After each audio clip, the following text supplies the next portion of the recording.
Rad Racer for the NES. It's a racing game, and it was developed by Square. Yes, that's Square.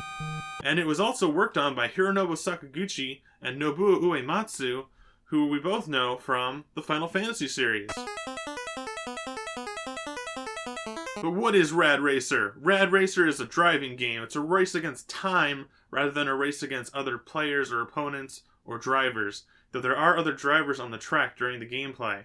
Players have an option to choose between two vehicles, a Ferrari 328 or an F1 racing machine. There are multiple race courses in this game, and they're actually quite long compared to other video games. Instead of going around the track 3 or 4 times, you actually only go through the track once, and it's rather long. It has transitions graphically through the level to keep you engaged into the gameplay.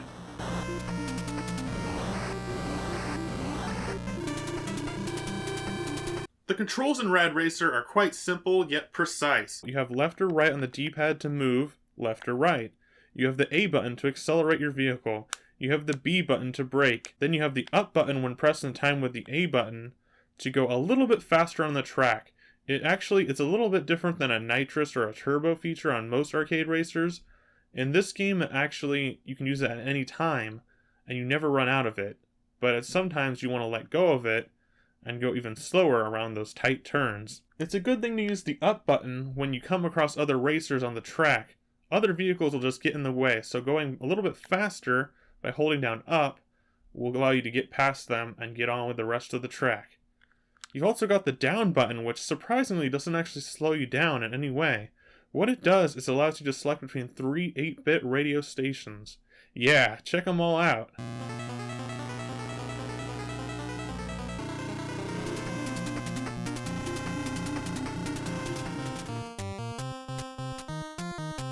And there's also a pause feature.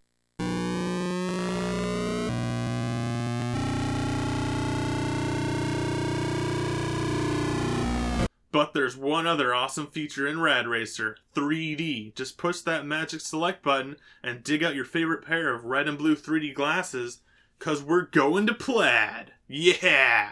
3D!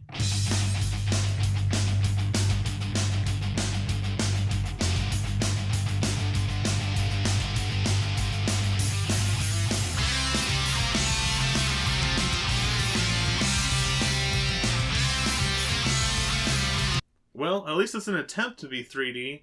I mean, maybe it's just me personally, my eyes. Maybe it's because I'm wearing contact lenses. Maybe it's because of the game screen or my TV type.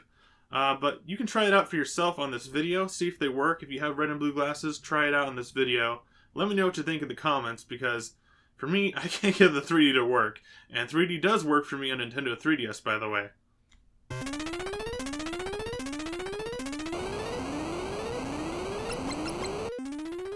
Now, as I mentioned earlier, this game is a race against time rather than a race against other players. Now, throughout the long racetrack of each stage, you'll have checkpoints. And when you reach these checkpoints, you'll add some time to your overall timer. So basically, if you reach a checkpoint, you'll be able to keep on racing. In Rad Racer, you get points, and your points are your basic score of the game. Your score through the points is actually only determined by how far you traveled on the track. So you don't get points, as far as I know, from any other ways of gameplay. The first level, the race course of Rad Racer, is a beach level. Very appropriate, very appealing, and a very nice, pleasant racing course for you to go through. I think this track is really iconic. There's something about racing on the side of the beach, the coastline, and, going over those sandy hills. It just seems really appropriate. And by the way, this game gives you a great sense of going not only left and right on turns, but going over hills. Just slightly, but it's there. The second course of the game is in San Francisco City at nighttime on some kind of highway or freeway. It's not necessarily a racetrack, because once again, it doesn't loop around. But it's an interesting sight, and it's a definite scene change from the track in Stage 1, where it was a sunny beach for the most part. There's a nighttime part of that as well.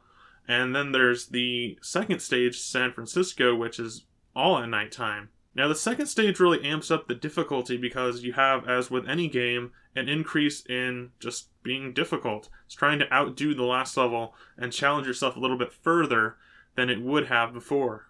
Although after taking a break from this game for quite a while, and then picking it up again for this review, I've noticed that my skills have improved slightly, and I was able to make it to the second stage with only a couple tries on the first level. So the first level is hard at first, but if you try and try, you can actually get the right skills yourself, not the skills in the game. There isn't really any skills in the game, there's just your own gameplay, which is what makes the NES hard. It makes it Nintendo hard because it's your own player skills, not anything that the game's giving you to help you out. It's just your own skills and you're improving. It's kind of like playing a sport.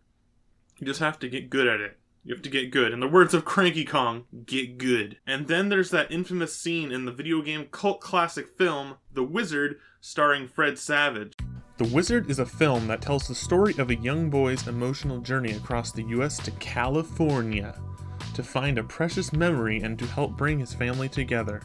But mostly it was an advertisement for Universal Studios and Nintendo.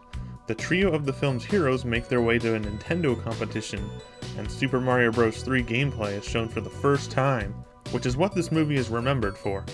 Along their adventure they encounter various Nintendo NES games being played, and one of those is Rad Racer. Rad Racer is the game shown played using with the Nintendo Power Glove, and the infamous lines are spoken, "I love the Power Glove. It's so bad." And it really was, but without using one myself and only watching how bad it can be and knowing the difficulty of the Rad Racer games, I can say that this kid's either really good or it's false advertising. Sorry, Nintendo. Yeah, well, just keep your Power Gloves off her, pal.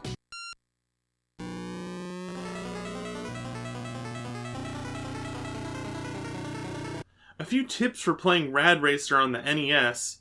You want to make sure that you push the up to go faster at most times, but not when you're going around turns, because sharp turns will throw you off, and you'll fly off the side of the road. Now, going off the side of the road isn't that bad, but if you run into a tree, or a sign, or a post on the road, that will cause your car to flip out, and then you'll have to kind of make like a little pit stop, and then it'll slide your car back onto the track. You'll be good to go, but you'll lose some precious time, and remember, this game is based on time. You're racing against time.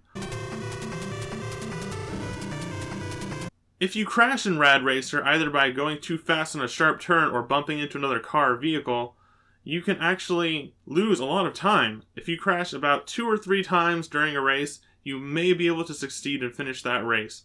But if you any more than that, you're pretty much about to lose.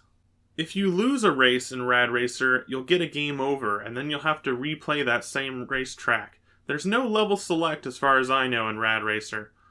In the second stage, San Francisco, if you lose on that the first time, you'll get one more chance to play it again, and then you go back to the first racetrack. Yeah, I've never been able to complete the second racetrack, although I did come very close. This game is tough. Yes, this game is Nintendo hard. This is a hard racing game. It's harder than Pole Position, in my opinion. Of course, it's a little more advanced than Pole Position. It's harder than most arcadey racers, so don't take it too lightly.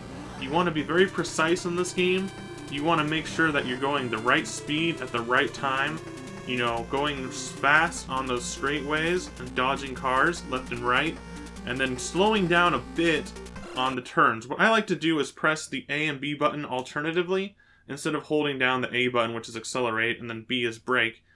I just go alternatively on the turns. It really does help you slow down, but maintain a proper speed that won't stop you completely. And it's even worse if you're to crash, so slowing down isn't as bad as crashing. Rad Racer is a fun game to add to your NES library of games, or any game collection. It's a great one to have to play if you want that arcade racing feel on your NES.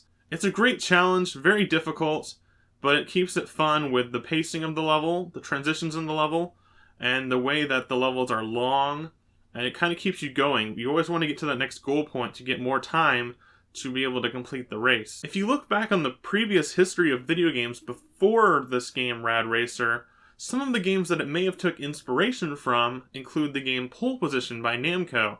Pole Position was an arcade classic, and it's a game that I've covered in the past. And Pole Position is very similar to Rad Racer if you look at them both side by side. They're both straightforward racing games with a long track. They have other drivers, but it's mostly about the time. Not so much in Pole Position, but definitely in Rad Racer. And they also feature similar controls, you know, the drifting around the turns.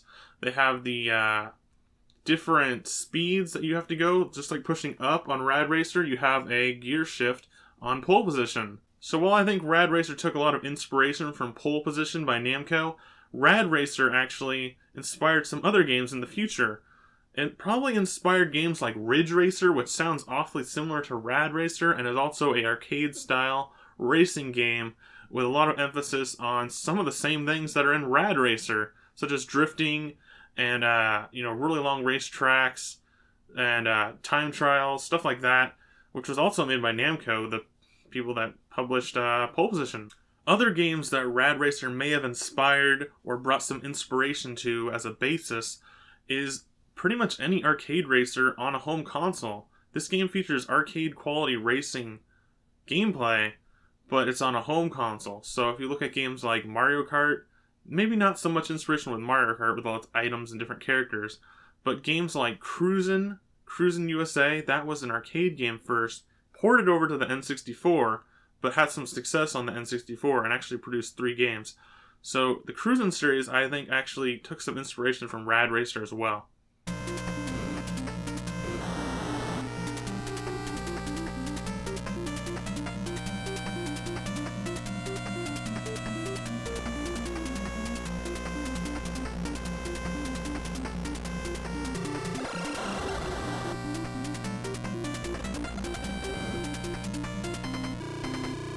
Alright guys, that was it for Rad Racer. Today on Happy Beard Games, your source for classic gaming goodness.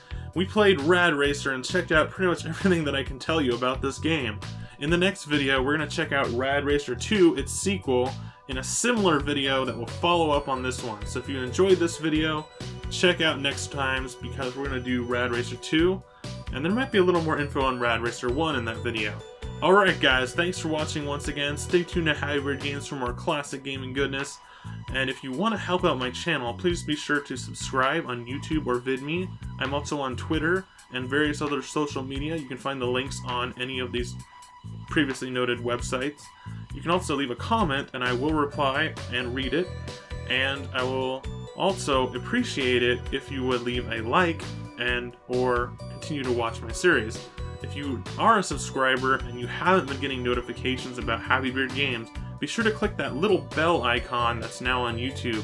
It's also on VidMe, so click the bell. It'll help you get subscriber updates as soon as they're up. Bye!